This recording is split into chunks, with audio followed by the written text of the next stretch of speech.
y estos mecanismos van a ir a afectar diferentes sistemas orgánicos que van a aumentar la morbilidad y la mortalidad de esta enfermedad.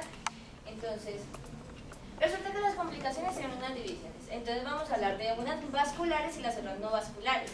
Las vasculares se van a dividir en microangiopáticas, macroangiopáticas y en disfunción sexual. Las microangiopáticas son la neuropatía, la nefropatía y la retinopatía. Las macroangiopáticas vamos a hablar ya de la coronariopatía, enfermedad vascular periférica y accidente cerebrovascular. Las no vasculares entonces están ya las afectan al tubo digestivo, al sistema genitourinario, las dermatológicas y las diferentes infecciones que se pueden generar.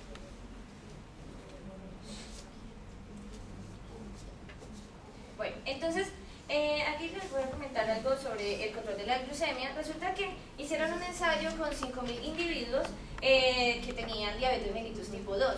Entonces, ¿qué pasa? En unos se utilizaron tratamiento intensivo y en otros un tratamiento ordinario. El tratamiento intensivo entonces era implementado con múltiples dosis de insulina más metformina y además un apoyo educativo, psicológico y médico. Ya en el tratamiento ordinario eran unas modificaciones en la dieta y además un tratamiento farmacológico, pero normalmente era trimestral. Entonces, ¿qué pasa? Todo esto buscaba disminuir entonces la hemoglobina glicosilada, además disminuir la retinopatía, la nefropatía y la neuropatía. Pero resulta que pues, el tratamiento intensivo tuvo mayor logro y pudo tener como meta incluso 13.5 años más de vida a los diabéticos. Entonces eso fue una conclusión que se sacó de este estudio. Bueno, entonces ahora, las primeras complicaciones que les voy a hablar entonces son las microangiopáticas. Entre esas la primera es la retinopatía. Entonces, ¿qué es la...? Bueno, primero lo voy a contextualizar. Resulta que en Estados Unidos la principal razón de la ceguera de los 20 a los 74 años. Lo importante es porque resulta que se concluye que las personas diabéticas tienen 25 veces más probabilidad de contraer pues, esta ceguera que las personas que no tienen diabetes mellitus. Ahora sí, entonces, ¿qué es la retinopatía? Resulta que la retinopatía es un deterioro de los vasos sanguíneos que van a irrigar a la retina.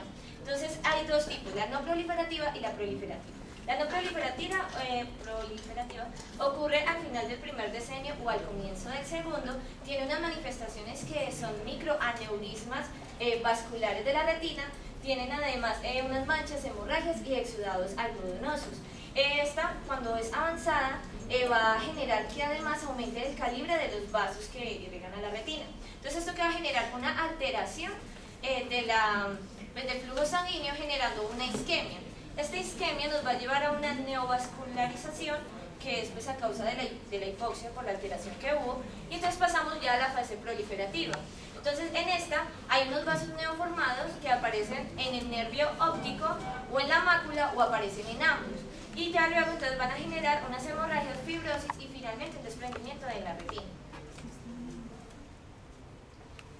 Ahora, las complicaciones renales de la diabetes mellitus, es decir, la nefropatía. Entonces, también buscando contexto, en Estados Unidos también una de las principales causas de la insuficiencia renal se concluyó después de unos estudios que era la diabetes mellitus, que con un 43.8% pues se le atribuía esta insuficiencia renal. La segunda era la presión arterial alta, que como saben, y pues ya se les explicó anteriormente, este es un factor de riesgo también para tener un síndrome metabólico. Bueno, entonces la nefropatía, entonces ¿qué pasa? Como los niveles de glucemia no están controlados, el riñón va a tener que hacer una filtración de la sangre con mayor frecuencia, con más uso, y esto en un tiempo nos va a generar una disfunción del mismo. Entonces, ¿qué pasa? Cuando ya él no logra hacer su actividad de filtración correcta, va a hacer que la albúmina y otras proteínas se sigan con la orina. Entonces, pues eso va a generar insuficiencia renal. Las causas van a ser porque hay una interacción de factores solubles, porque hay alteraciones hemodinámicas en la microcirculación renal y además porque también posiblemente pueden haber unas alteraciones estructurales en el glomérulo. Factores de riesgo que ayudan para que esta insuficiencia renal se dé, pues el fumar y tener antecedentes familiares con nefropatía diabética. Entonces la evolución de esta es que vamos a tener primero una hipertrofia renal y un incremento de la tasa de filtración. Luego vamos a tener un engrosamiento de la membrana basal glomerular, una hipertrofia glomerular.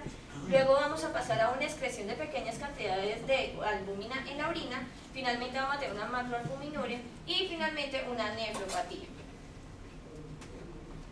Ahora, las complicaciones neurológicas de la diabetes mellitus o neuropatía.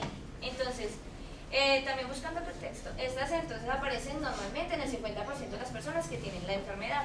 Se puede presentar con el nombre de polineuropatía o neuropatía. Entonces, resulta que la neuropatía pues, es un daño de los nervios del cuerpo debido a una disminución del flujo sanguíneo a causa de la hiperglucemia. Entonces, estos síntomas aparecen normalmente de los 10 a los 20 años de diagnóstico. Entonces, los nervios afectados pueden ser desde los pares craneales, desde los nervios de la columna vertebral, sus ramificaciones, y aquellos que van a ir a controlar los órganos vitales, como es el corazón, la vejiga, el estómago, entre otros. Entonces, esta se divide en dos. Está la mononeuropatía y la neuropatía vegetativa o autónoma. Entonces, esta mononeuropatía va a ser una disfunción de los nervios craneales o periféricos aislados. Entonces, ¿qué pasa? Este tiene unas características y es que conforme avanza el trastorno se va desapareciendo el dolor, más no desaparece la enfermedad. Hay una pérdida sensitiva distal y además se puede desarrollar un síndrome polirradiculopático, que pues este es cuando hay una afección de varios nervios que están localizados como en un mismo lugar.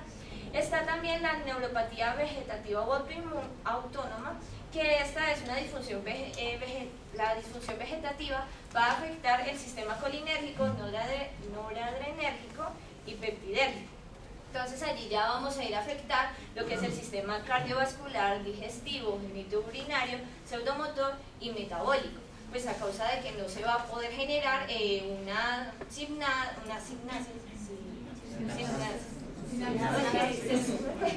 y además pues sí, no se van a transmitir las señales eléctricas y se puede generar una muerte repentina y finalmente una disfunción de los nervios, ya sea por hiperhidrosis o anhidrosis.